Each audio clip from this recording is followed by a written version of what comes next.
Caught fiancé with my sister the night before our wedding. I was folding his tie into the suitcase when his phone buzzed. The sound was sharp, almost accusatory, cutting through the quiet hum of our bedroom. Ethan always left his phone face down. Battery dies faster that way, he'd say. But tonight, it vibrated again and again, 3 texts in a row. "Your sister's here," he'd called out earlier, cheerful, as I'd lugged my overnight bag to the car. "We'll finalize the seating chart, don't worry."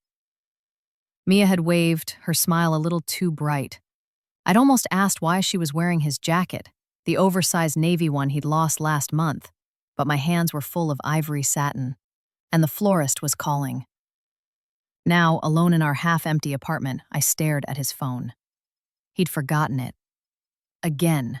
The same way he'd forgotten to kiss me goodbye that morning. The same way he'd been too busy to look up from his laptop all week, muttering about wedding stress. The text lit up the screen. Unknown number. "You really going through with it?" Unknown number. "After everything we talked about." Unknown number. "I'm outside." Cold pooled in my stomach. I swiped open his phone, his password was still my birthday, and froze. The messages weren't from an unknown number. They were from Mia. Her contact name was a heart emoji. 2 hours earlier. The rehearsal dinner had been perfect. At least, that's what everyone kept saying. My mother cried into her Chardonnay.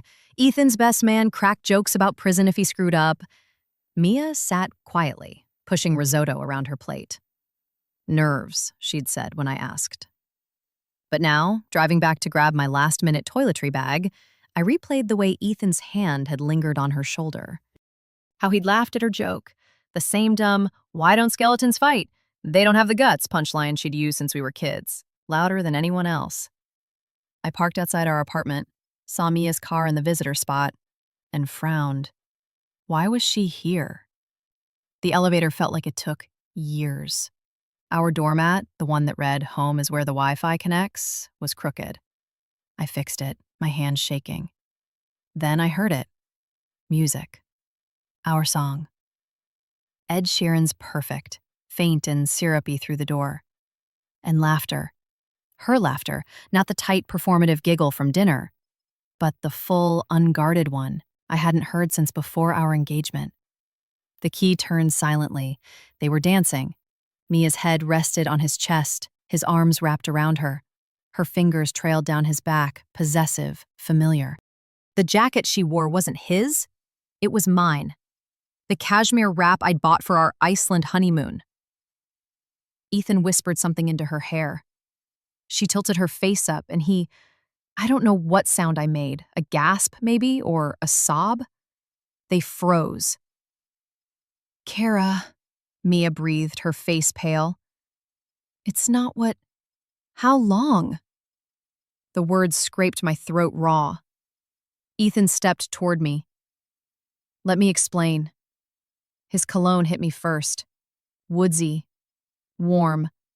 The scent I'd spritzed on his pillow for 6 years. Now it clung to her. 6 months, Mia said quietly. The room blurred. 6 months. The same 6 months he'd begged me to postpone the wedding. The same 6 months she'd insisted on planning my bachelorette party to make it perfect. I collapsed against the wall. "Why?" Ethan ran a hand through his hair, my gesture, the one I did when I was nervous. "We didn't mean to. It just happened." Mia reached for me. "You were always so busy with the wedding. We connected and..." "Get out. Kara, get out! Now." They left together. Mia took the cashmere wrap. I called my parents. My dad answered on the first ring, voice slurred with sleep. "Sweetheart, shouldn't you be..." Mia and Ethan slept together. Silence. Then a choked sound, like he'd dropped the phone. The fallout was a blur. My mother sobbing, my bridesmaids group chat exploding. Mia's Instagram story, posted an hour ago, of her and Ethan sharing a milkshake, 2 straws, with the caption, "When you just get each other." But the worst part? Ethan's voicemail. I messed up. I'll call off the wedding if you want, but I think I love her. I'm so sorry. I'm sitting in our empty apartment now. A suitcase is still open.